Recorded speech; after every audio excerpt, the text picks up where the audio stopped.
जब संपूर्ण वैभव होते हुए भी प्रभु श्री राम का मन व्याकुल था, तब गुरु वशिष्ठ के ज्ञान ने उन्हें विषाद से बाहर निकाला। सुनिए बकुल जी की वाणी में। जय श्री राम। तो आज फिर हम आगे बढ़ते हैं। 3 फरवरी पे आज का श्लोक है, न दृश्यम अस्ति सद्रूपम न द्रष्टा न च दर्शनम न शून्यम जड़म न च इच्छांतम अवेदम आततम। अर्थ है, वशिष्ठ ने कहा, हे राम, हम देखते हैं कि ऐसे महापुरुष तब भी है जिन्होंने इस पर विजय पाई है। आकाश आदि बाह्य पदार्थ तथा मैं आदि मनोवैज्ञानिक कारक मात्र नाम में ही अवस्थित है। वास्तव में न तो वस्तु जगत ही है और ना ही इन्हें देखने वाला स्व। न बोध जैसा ही कुछ है, ना शून्य है, ना ही जड़ता का कोई अस्तित्व है। बस है एक ही ब्रह्मांडी चेतना। तो आज ये बहुत ही सूक्ष्मता से बता रहे हैं वशिष्ठ जी।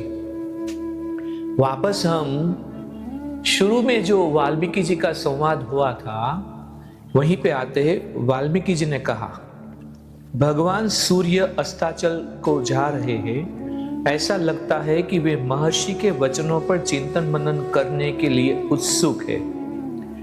तो वाल्मीकि जी बता रहे हैं, क्योंकि ये वशिष्ठ ऋषि और भगवान श्री राम का संवाद जो था, योग वासिष्ठ रामायण, वो संवाद बता रहे हैं वाल्मीकि ऋषि दूसरे ऋषि को।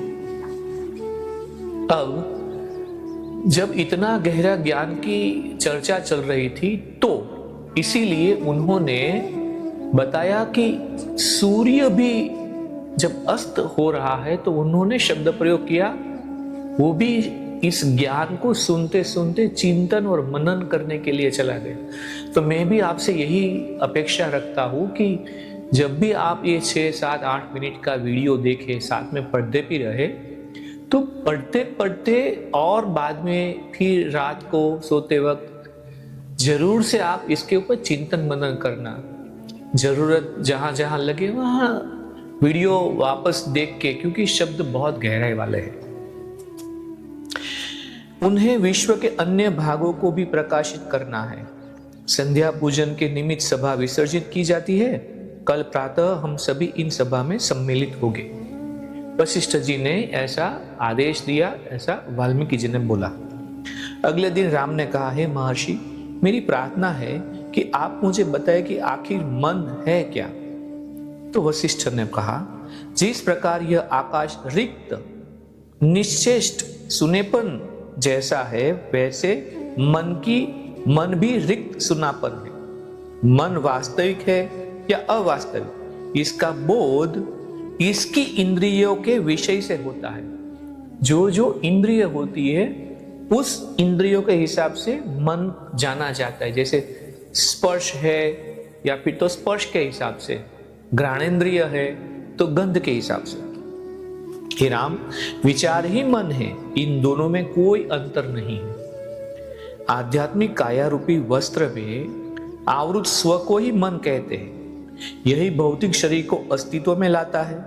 अज्ञान, संसार, मूर्खतापूर्ण विचार, बंधन, मलिनता, अंधकार और जड़ता, ये सभी पर्याय मात्र अनुभव ही मन है। इंद्रिय बोध से भिन्न कुछ नहीं। जो चेतना हर परमाणु में रहती है, उससे भिन्न संपूर्ण ब्रह्मांड में कुछ और नहीं है, न था न होगा। ठीक वैसे जैसे आभूषण सोने से भिन्न नहीं होता, जिस प्रकार आभूषण वस्तुतः स्वर्ण में अवस्थित रहता है, उसी प्रकार पदार्थ कर्ता में अवस्थित रहता है। परंतु जब पदार्थ संबंधी इस धारणा को दृढ़ता पूर्वक निरस्त किया जाता है और कर्ता से अलग कर दिया जाता है, तब मात्र चेतना अस्तित्व में रह जाती है तथा पदार्थ तत्व के बिना भी उसकी प्रतीति होती है। जब इसका बोध होता है तो आकर्षण विकर्षण, राग द्वेष जैसी विकृतियां हृदय में नहीं रह जाती।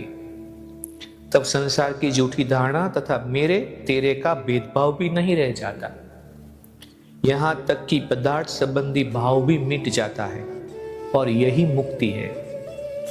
तो राम ने कहा, हे महर्षि, पदार्थ का बोध यदि वास्तविक हुआ तब तो यह समाप्त नहीं होता, परंतु जब यह अवास्तविक होता है तब भी हमें इसे वास्तविक नहीं समझते, इस कठिनाई पर विजय कैसे पाए?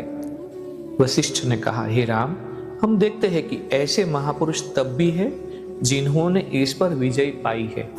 आकाश आदि ब्राह्म्य पदार्थ तथा मैं आदि मनोवैज्ञानिक कारक मात्र नाम में ही अवस्थित है।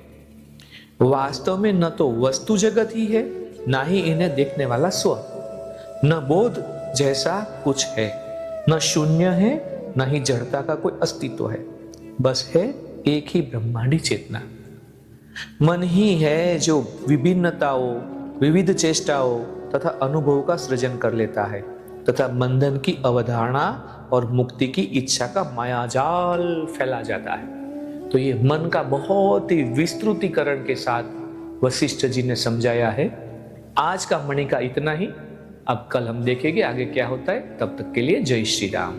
इस ज्ञान यात्रा में हमारे साथ बने रहने के लिए चैनल को सब्सक्राइब करें और बेल आइकॉन दबाएं।